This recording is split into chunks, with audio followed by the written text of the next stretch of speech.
On September 2nd, 1983, Jimmy Lee Gray faced execution by a cyanide gas chamber in Mississippi for the crime of kidnapping, sodomizing, and killing a 3-year-old girl. During that time, he was also on parole for a 20-year sentence for killing his girlfriend when he was 18 years old.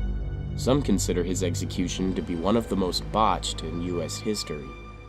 Jimmy Lee Gray was born in Whittier, California, September 25, 1949. He described himself as having a troubled childhood and coming from a broken home. Gray in his younger years had a reputation of being a loner and having a violent temper. In the fall of 1967, when he was 18, Gray had a dispute with his family and moved in with his girlfriend, Elda L. Prince, and her family in Parker, Arizona. They had welcomed him in and treated him as one of their own family members. On January 5, 1968, Elda was supposed to leave school early for a doctor's appointment. When her mother, Opal Prince, went to pick her up at 4:30, a receptionist told her that Elda never showed up. Opal went home to see if her daughter took the school bus like usual, but the school bus arrived and left without Elda on it. Opal got worried and called the police to report her daughter missing. Gray went with Elda's family to the sheriff's office and even helped the sheriff and family look for Elda. While searching, the sheriff noticed that Gray's shoes seemed dirtied up from water and mud. He became suspicious and took Gray into questioning the next day. Gray eventually led them to her body that was in a culvert near the Colorado River. His shoes matched the prints found at the scene of the crime. He had strangled Elda and sliced her throat. He met her after school, and as they were walking home, Elda made fun of his sexual impotence and he lost his temper. He was charged with second-degree murder and was sentenced to 20 years to life in prison, but was paroled only after 7. His trial judge disagreed with his parole and felt that he was still a dangerous person. Despite this, he was released. After his release, he moved to Mississippi, where he killed his second victim, 3-year-old Theresa Jean Scales. On June 25, 1976, he lured Theresa to his apartment to play with kittens. He then kidnapped her, taking her to a remote location on the Mississippi Gulf Coast, 20 miles away from her home in Pascagoula.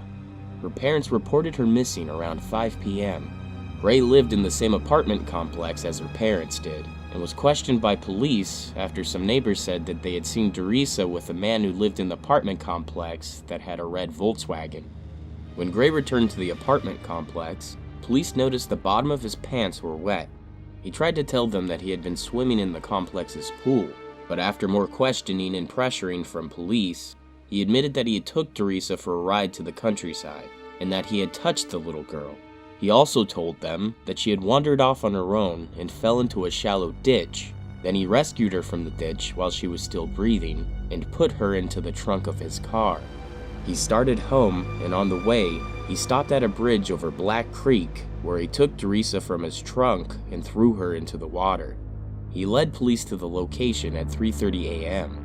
When Theresa was examined by a doctor, the doctor found that Theresa had been gagged with her own underwear, sodomized, and finally suffocated by being held face down in a ditch full of mud. These were Theresa's last moments. In his first trial in 1976, he was charged with first-degree murder and sodomy. It only took an hour for the jury to convict and sentence him to death by gas chamber. The Supreme Court reversed the verdict, and he got a new trial in 1978. This time he got to personally address the jury, but they were not convinced and felt the death penalty was justified. This would remain the verdict despite numerous appeals that would be made by Gray, his attorneys, and the reverends and chaplains he befriended while in the Mississippi State Penitentiary. They described him as being sensitive, shy, gentle, bright, and troubled. Reverend Joseph B. Ingle, who loved Gray as a brother, described him as being a devout Christian who had committed crimes, who was intensely aware of his responsibility of his actions, and sought help in getting the treatment he needed to keep himself from ever committing those actions again. A series of appeals delayed the execution for about 7 years. On the day of the execution, Gray's lawyers pleaded with the Supreme Court to delay the execution in order to file an appeal on 2 questions not previously discussed: Gray's sanity and whether the use of the gas chamber constituted cruel and unusual punishment. The lawyers from the Southern Poverty Law Center had argued that Mr. Gray was insane. They also mentioned that even after the first murder, Gray was never given any psychiatric evaluation to determine what kind of help he needed, or if he was even ready to be released. Gray and his lawyers wanted to change his death penalty to life in prison without parole. The governor of Mississippi at the time, William Winter, had two worries about this. First was that Gray had committed not one, but two murders, and feared it could happen again. And the second reason, he worried that if he did change Gray's sentence to life without parole, a future governor might commute the sentence to life in prison with the possibility of parole. During Gray's trials, no members of his family came to speak against his death sentence. In a psychiatric report that was taken after Theresa's death, it showed that Gray was severely abused by his mother, Verna Smith, and had nothing short of hateful rage towards her. In 1977, Verna actually urged the state to kill her son. He had a phone call with her before his execution. His maternal grandma said, "I hold Jimmy's mother in the state of Arizona to be just as responsible as Jimmy." Richard Scales, Theresa's father, made the following remarks about Gray's execution. "I'm glad it's happening. It should have been done years ago. Even in prison, he had been able to talk, breathe, and laugh, and he had taken all these things away from my little girl. He didn't have the right to continue living." Opal Prince, the mother of Elda, hailed the day as "our big day," and said that his execution was overdue. "It should have been done in 1968 in Arizona," she said. "I know I come on hard, but this is a hard thing. With all the jail overcrowding, let's get rid of people like him and make room for the people who can be rehabilitated. I've put better dogs to sleep than that man," said Miss Prince, who was director of rabies and animal control in Mojave County. On September 2, 1983, a few hours before death, Gray was accompanied by Reverend Joseph B. Ingle and 5 other ministers who joined him for a last meal. Gray had a last meal of rice, enchiladas, tacos, refried beans, burritos, a salad, strawberries, and milk. He shared his meal with the ministers, who also brought Gray a pizza. After the meal, they gave Gray a Protestant communion.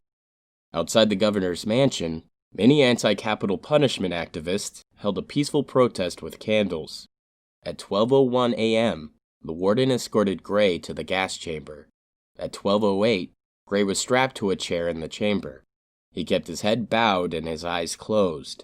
Occasionally, he would quietly whisper to himself. Though he spoke no last words to the witnesses in the viewing room, he was said to have apologized beforehand for his crimes. At 12:12 a.m., the door to the chamber was sealed. The executioner, T. Barry Bruce, who was also a school custodian, turned the lever of cyanide crystals that would drop into some acid underneath Gray's chair. A white cloud started to rise, and Gray appeared to take a deep breath. Shortly after, his head slumped, and he looked to be unconscious. Suddenly, his head jolted back up, and he began having convulsions. There was no head restraint, and as Gray convulsed, he repeatedly slammed his head into a metal pole that was behind his chair, making loud clanging sounds and causing the chamber to vibrate. His face was contorted, and his hands were clenched.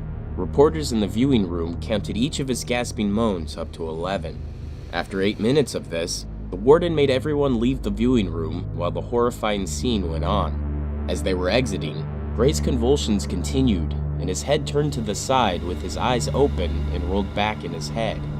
Doctors who were monitoring his heartbeat the whole time said that Gray was actually dead after 2 minutes, and unconscious after 30 seconds. They defended that it was a humane death.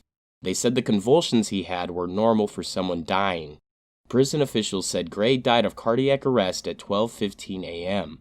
According to the execution log, all movement finally stopped at 12:21 a.m. Gray's attorney, Dennis Balsky, told reporters that Gray had suffered a painful death. Jimmy Lee Gray died banging his head against a steel pole in the gas chamber while reporters counted his moans, said Balsky. There were also reports that the executioner was drunk. This led some to believe the execution was botched. Gray's execution caused a lot of controversy on whether death sentences were humane or not. Mississippi eventually passed a legislation making lethal injection the main method of execution for inmates sentenced after July 1st, 1984. The ministers Jimmy Gray befriended took his remains to their church to bury him and give him a private service. He was 34 years old.